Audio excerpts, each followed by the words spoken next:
அனைத்து ஓட்டுநர்களுக்கும் வணக்கம். என்னுடைய பேர் சதீஷ். நான் சிகரம் ஓட்டுநர் தொழிற்சங்கத்துடைய சென்னை மாவட்ட ஒருங்கிணைப்பாளராக பயணித்து வருகிறேன். ஜூன் மாதம் 29ஆம் தேதி அனைத்து ஓட்டுநர் தோழர்களுக்கும் பயன்படக்கூடிய வகையில், அதாவது ஆட்டோ, கார், சரக்கு பிரிவு, இந்த 3 வகையான வாகனங்களை ஓட்டக்கூடிய ஓட்டுநர்களுக்கு பயன்படக்கூடிய வகையில் ஃப்ரீடம் டாக்ஸி என்ற ஒரு செயலியை வடிவமைத்து டி நகரில் இருக்கக்கூடிய சர்பி டி தியாகராயன் கலையரங்கத்தில் அறிமுகப்படுத்தினோம். இந்த அறிமுக நிகழ்ச்சியில் சிகரம் ஓட்டுநர் தொழிற்சங்கத்துடைய மாநில தலைவர் வி டெல்லி பாபு, அனைத்து ஓட்டுநர் தோழமை தொழிற்சங்கத்துடைய பொதுச் செயலாளர் எஸ் முஸ்தபா, புதிய அக்னி சிறகுகள் ஓட்டுநர் தொழிற்சங்கத்துடைய பொதுச் செயலாளர் ஜி சிவகுமார் அவர்கள் தலைமை தாங்கி இந்த ஃப்ரீடம் டாக்ஸி செயலியை அறிமுகப்படுத்தினார்கள். இதில் ஏராளமான ஓட்டுநர் நண்பர்கள் கலந்து கொண்டு நிகழ்ச்சியை சிறப்பித்தார்கள். அது மட்டும் இல்லாமல் அனைத்து ஓட்டுநர் தொழிற்சங்கத்துடைய தலைவர்களும் பொறுப்பாளர்களும் அதில் பயணிக்கக்கூடிய ஓட்டுநர் தோழர்களும் என்னை தொலைபேசியில் தொடர்பு கொண்டு இந்த ஃப்ரீடம் டாக்ஸி செயலியை ஓட்டுநர்களுக்காக அறிமுகம் செய்ததற்காக நன்றியையும் வாழ்த்துக்களையும் தெரிவித்தார்கள். பெரிய மகிழ்ச்சியாக இருந்தது. அது மட்டும் இல்லாமல் அவர்களுடைய முயற்சியில் வாட்ஸ்அப் குழு மூலமாகவும் டெலிகிராம் குழு மூலமாகவும் இதுவரைக்கும் ஒரு 4000க்கும் மேற்பட்ட ஓட்டுநர்கள் ஃப்ரீடம் டாக்ஸி செயலி பதிவிறக்கம் செய்து பயன்படுத்தி கொண்டிருக்கிறார்கள்.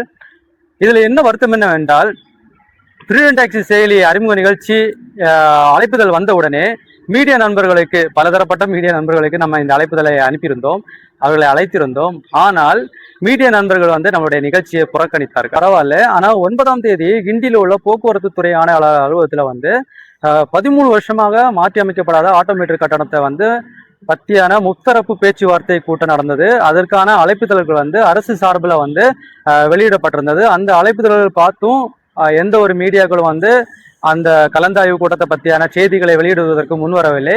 ஆனால் பாலிமர் செய்தி தொடர்பாளர் மட்டுமே அந்த நிகழ்ச்சிக்கு வந்திருந்தார். இந்த நிகழ்ச்சியை நடத்திய விஜய் தமிழன் பார்த்திபன் அமைச்சர் அவர்களை நேரில் சந்தித்து செய்திகளை சேகரித்தார். அது மட்டும் இல்லாமல் ஓட்டுநர் சங்கங்களுடைய நிர்வாகிகளை பார்த்து பேட்டிகளை எடுத்து அந்த செய்திகளில் வெளியிட்டார். அந்த பாலிமர் நியூஸ் செய்தி தொடர்பாளர் அவர்களுக்கு என்னுடைய நன்றியை தெரிவித்துக் கொள்கிறேன். மற்ற செய்திகள், மற்ற நியூஸ் சேனல்கள் ஏன் ஓட்டுநர்களுடைய உரிமைக்காக குரல் கொடுக்க மாட்டேங்கிறாங்க, ஏன் அந்த செய்திகளை வெளியிட மாட்டாங்க என்பதை பற்றியான கேள்விகள் என்னுடைய எழுந்துக்கிட்டே இருக்கு.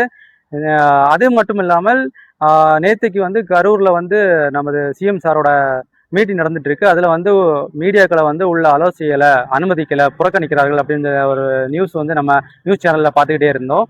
உங்களை புறக்கணிக்கும் போது உங்களுக்கு எவ்வளவு வருத்தமாக இருக்கிறது, அதே போலதான் ஓட்டுநர்களை புறக்கணிக்கும் போது எங்களுக்கு மிக வருத்தமாக இருக்கிறது. எங்களுடைய செய்திகள் எல்லா ஓட்டுநர்களிடம் போய் சேர வேண்டும் என்பதுதான் எங்களுடைய கோரிக்கை. தயவு செய்து நெக்ஸ்ட் இதே மாதிரியான விஷயங்களை நீங்க எடுக்க வேண்டாம் என்பது ஓட்டுநர் சார்பாக நான் கேட்டுக்கொள்கிறேன். நன்றி, வணக்கம்.